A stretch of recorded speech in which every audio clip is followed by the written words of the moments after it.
দোকানলৈ পইচা খুচুৰা কৰিবলৈ গৈছিলে তেওঁ দুখনে 100 টকা এটা পালে সি পইচা খুচুৰা কৰিবলৈ গৈছিলে খুচুৰা কৰি সি চুঙাত ভৰাব সদায় চুঙাত ভৰাই 20 টকা 30 টকা সি চুঙাত ভৰাই সি খুচুৰা কৰি আহোঁতে এই ডোখৰতে সন্মুখতে কি কৰিলে গাড়ী এখন আহি স্পীড মানে এনেকুৱাকৈ মাৰিছে আহি পেলাই 3টা গেট পাৰ হৈ পেলাই তাৰ ডেড বডি পৰি আছে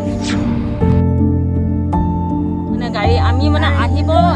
বাইকত বা গাড়ীত বা কিবা এটাত আহিবলৈ খোজকাঢ়ি আহিবলৈ ভয় লগা হৈ গৈছে এনেকুৱা স্পীড চলায় আৰু চকুলি ভৰে ৰাস্তাটোত ইমানেই মানে পুলিচ প্ৰশাসনৰ পৰা ধৰি কোনোবা এটাৰ পৰা ধৰি একো এটাৰ পৰা কোনো এটা সহায় নাপাওঁ আমি বাইপাছত ইমান হেৰি হৈছে পলালে আৰু ল'ৰা ছোৱালী কিবা এটা হৈছে ল'ৰা ছোৱালীৰ ওচৰতহে যাব গাড়ীখনৰ পকৰটো কোনো দৌৰি নাযায় এতিয়াতো জনা শুনা মানুহে যাব মাকজনী ইয়াত বহি আছে মাকজনীয়ে বাৰু কেনেকৈ গাড়ীখনৰ ওচৰত গাড়ীখনৰ পকৰত ধৰিব ল'ৰাটো কিবা এটা হৈছে ল'ৰাটোৰ ওচৰলৈহে যাব ল'ৰাটোৰ ওচৰলৈ গৈছে দৌৰ মাৰি গাড়ীখনৰ নাম্বাৰ প্লেট বা কিবা এটা ফটো মাৰিবলৈ আমি হ'লে বা কোনোবা জনা শুনা মানুহ এজন হ'লে নাম্বাৰ মোবাইল এটা আছে নাম্বাৰ প্লেটটো মাৰি দিলোঁ বা কিবা এটা সেইটোতো নহৈছে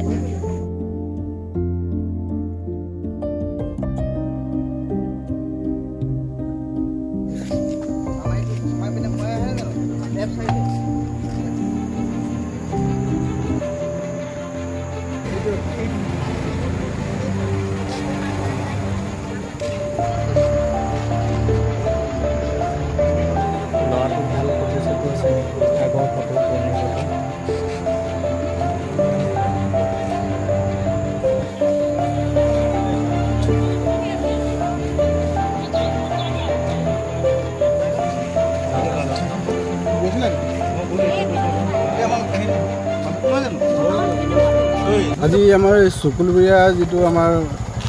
আমাৰ চকুলবৰীয়া যিটো কনভেনশ্যন চেণ্টাৰৰ যিটো মেইন ৰাস্তা এই ৰাস্তাতে মানে আমাৰ আজি চকুলবৰীয়াত আমাৰ একেবাৰে দৰিদ্ৰ পৰিয়ালৰ ল'ৰা যিয়ে নেকি আমাৰ ওচৰতে ৰাস্তাৰ কাষতে মানে ঢেকীয়া ঔটেঙা দি পিনে এটা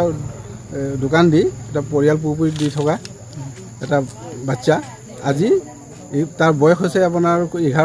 11 পৰা 12 বছৰ বয়স তেখেতক মানে তাক আজি গাড়ীয়ে খুন্দিয়াই মাৰি থৈ গ'ল তো আজি আমি এটা ন্যায় বিচাৰোঁ যে ৰাইজৰ হেৰিৰ পৰা যে প্ৰশাসনৰ পৰা যে আমাৰ এই যি ৰাস্তাৰ যিটো আমাৰ ধৰক যিটো ইমান বিজি ৰাস্তা এতিয়া এই বিজি ৰাস্তাৰ কোনো প্ৰটেকশ্যন নাই কোনো স্পীড ব্ৰেকাৰ নাই বা স্পীড ব্ৰেকাৰ নথকাৰ কাৰণে আজি আমাৰ এই বাচ্চাটো যে আজি ঢুকাই গ'ল তাৰ আমাৰ এই পৰিয়ালটোৰ যিটো হেৰি এটা ক্ষতিপূৰণ কোনে দিব ক্ষতিপূৰণটো আমাক দিব লাগিব কালি আজি আমাৰ প্ৰশাসনৰ মানুহে আহি যে কৈ থৈ গ'ল যে ইয়াত আমি স্পীড ব্ৰেকাৰ ইয়াত